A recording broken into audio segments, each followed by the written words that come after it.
Radha channel ನೋಡಿ friends, ನಾನು ಇವತ್ತು ಬೇಲದ ಹಣ್ಣಿದ್ದು ಒಂದು ಚಟ್ನಿ ಮಾಡಿ ತೋರಿಸ್ತೇನೆ. ಇದರ ಪ್ರಯೋಜನಗಳಂತೂ ಕೇಳಿದ್ರೆ ಆಶ್ಚರ್ಯ ಆಗುತ್ತೆ ಫ್ರೆಂಡ್ಸ್. ಯಾರು ತಿನ್ನುವುದಿಲ್ಲ ಇದನ್ನು. ನಮಗೆ ಲಿವರ್ ಕಾಯಿಲೆಗೆ ರಾಮ ಬಾಳದಂತೆ ಕೆಲಸ ಮಾಡೋದು. ಕೆಲವರಿಗೆ ಕುಡಿಯೋರಿಗೆ ಲಿವರ್ ಹಾಳಾಗಿರ್ತದೆ ಅಂಥವ್ರಿಗೆ, ಮತ್ತು ರೋಗ ನಿರೋಧಕ ಶಕ್ತಿ ಸಹ ಹೆಚ್ಚಾಯ್ತು ಫ್ರೆಂಡ್ಸ್ ಇದರಿಂದ. ಮತ್ತು ಜೀರ್ಣಾಂಗ ವ್ಯವಸ್ಥೆ ಸಹ ಸಮ ಮಾಡಿ ಬಿಡುತ್ತಂತೆ ಫ್ರೆಂಡ್ಸ್. ಏನಾರು ಹಾಳಾದರೆ ದೇಹದ ವಿಷಕಾರಿ ವಸ್ತುಗಳನ್ನೆಲ್ಲ ಹೊರಗೆ ಹಾಕುತ್ತೆ. ಮೂತ್ರಪಿಂಡದ ಆರೋಗ್ಯ ಸಹ ಕಾಪಾಡುತ್ತೆ ಫ್ರೆಂಡ್ಸ್. ಇದು ನಾವು ದಿನಾ ಚೂರು ತಿಂತಾ ಇದ್ರೆ ಆಗೋ ಟೈಮಲ್ಲಿ ಇಲ್ಲೆಲ್ಲ ನಮ್ಮ ಕರ್ನಾಟಕದಲ್ಲಿ ಸಿಕ್ಕುವುದಿಲ್ಲ. ಅಂತೂ ಬೆಂಗಳೂರಲ್ಲೆಲ್ಲ ಹೊರ ರಾಜ್ಯದಿಂದ ಆಂಧ್ರದಲ್ಲೆಲ್ಲ ಯಾವಾಗಲೂ ಈ ಚೌತಿ ಟೈಮೆಲ್ಲ ಆಗುತ್ತೆ ಫ್ರೆಂಡ್ಸ್. ಅದೆಲ್ಲ ಎಲ್ಲ ಕಡೆ ಹೋಗುತ್ತಲ್ಲ. ಇಲ್ಲೆಲ್ಲ ಈ ಬದಿ ಎಲ್ಲ ನಮಗೆ ದಕ್ಷಿಣ ಕನ್ನಡದಲ್ಲೆಲ್ಲ ಕರ್ನಾಟಕದಲ್ಲಿ ಸಿಕ್ಕುವುದೇ ಇಲ್ಲ ಅದು ಹೆಚ್ಚು. ಹಾಗೆ ಪರವೂರು ಹೋದಾಗ ಎಲ್ಲ ತಂದು ಇಟ್ಕೊಂಡು ಯಾವ್ಯಾವ ಹಣ್ಣು ತರೋಕ್ಕಿಂತ ಇದರೊಂದು ಮನೇಲಿ ತಂದು ಇಟ್ಕೊಂಡ್ರೆ ಪಕ್ಕ ಹಾಳಾಗೋದಿಲ್ಲ ಫ್ರೆಂಡ್ಸ್. ಇದರದ್ದು ಐಟಮ್ ಎಲ್ಲ ಮಾಡ್ಕೊಳ್ಳಕ್ಕೆ. ಹಾಗೆ ನಾನಿವತ್ತು ಇದರದ್ದೊಂದು ಚಟ್ನಿ ಮಾಡಿ ತೋರಿಸ್ತೇನೆ ಫ್ರೆಂಡ್ಸ್. ಈಗ ಹೊಡ್ಕೊಬ ಇದನ್ನು.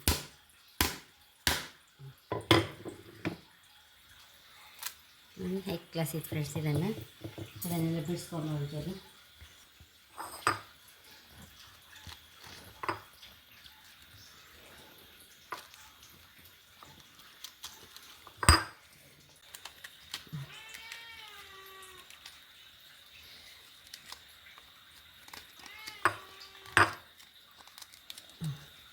ಫ್ರೆಂಡ್ಸ್, ಇದು ಬೆಲ್ಲ ಹಾಕಿ ಜ್ಯೂಸ್ ಮಾಡ್ಕೊಂಡು ಕುಡಿತಾರೆ ಸೆಕೆಗಾಲದಲ್ಲೆಲ್ಲ. ಮತ್ತು ಇದು ಸಿಟಿಯಲ್ಲೆಲ್ಲ ರಸ್ತೆ ಬದಿಯೆಲ್ಲ ಚಾಟ್ ಐಟಮ್ ಮಾಡಿ ಕೊಡ್ತಾರೆ ಫ್ರೆಂಡ್ಸ್. ತುಂಬ ರುಚಿ ಇರುತ್ತೆ. ಹಾಗೆ ಎಂತೆಲ್ಲ ಮಾಡಿ ಕೊಡ್ತಾರೆ. ಈಗ ನನಗೆ ಆರೋಗ್ಯಕ್ಕೆ ಅಷ್ಟು ಒಳ್ಳೇದು ಹೇಳಿ ಇದರದೀಗ ಚಟ್ನಿ ಮಾಡಿ ತೋರಿಸ್ತೇನೆ. ಒಲೆ ಮೇಲೆ ಒಂದು ಬಾಣಲ್ಲಿ ಇಟ್ಕೊಂಬ. ಎಣ್ಣೆ ಹಾಕೊಂಡಿದೆ. ಒಣಮೆಣಸು, 1 ಟೀ ಸ್ಪೂನ್ ಕಡಲೆಬೇಳೆ, 1 ಟೀ ಸ್ಪೂನ್ ಉದ್ದಿನಬೇಳೆ, ಬೇವಿನ ಎಲೆ, ಒಂದು ಅರ ಟೀ ಸ್ಪೂನ್ ಜೀರಿಗೆ, ಇದಿಷ್ಟು ಹಾಕೊಂಡ್ಬಿಡುವ.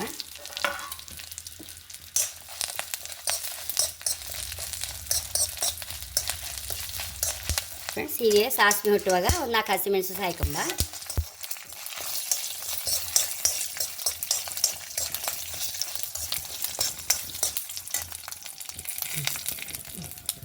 ನೋಡಿ, ಲಾಸ್ಟ್ಗೆ ಇದನ್ನು ಒಂಚೂರು ಹಾಕಿ ಒಂಚೂರು ರೋಸ್ಟ್ ಮಾಡಿಬಿಡುವ.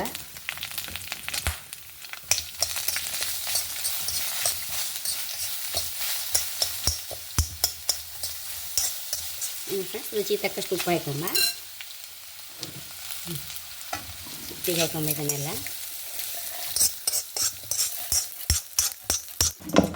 ಇದನ್ನು ಎಲ್ಲ ಹಾಕಿ ಆಯ್ತಲ್ಲ, ಸೊ ಮಿಕ್ಸಿಯಲ್ಲಿ ಹರ್ಕೊಂಡು ಬತ್ತೆ.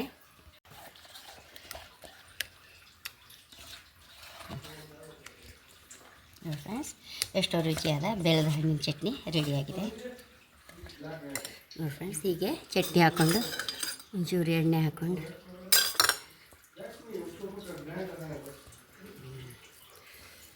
ತುಂಬ ಅಂದರೆ ತುಂಬ ಟೇಸ್ಟ್ ಇತ್ತು ಫ್ರೆಂಡ್ಸ್ ಚಟ್ನಿ. ಹಾಗೆ ನನ್ನ ಚಾನಲ್ ಇಷ್ಟ ಸಬ್ಸ್ಕ್ರೈಬ್ ಮಾಡಿ, ಲೈಕ್ ಮಾಡಿ, ಕಾಮೆಂಟ್ ಮಾಡೋದು ಮರಲೇಬೇಡಿ. Thank you.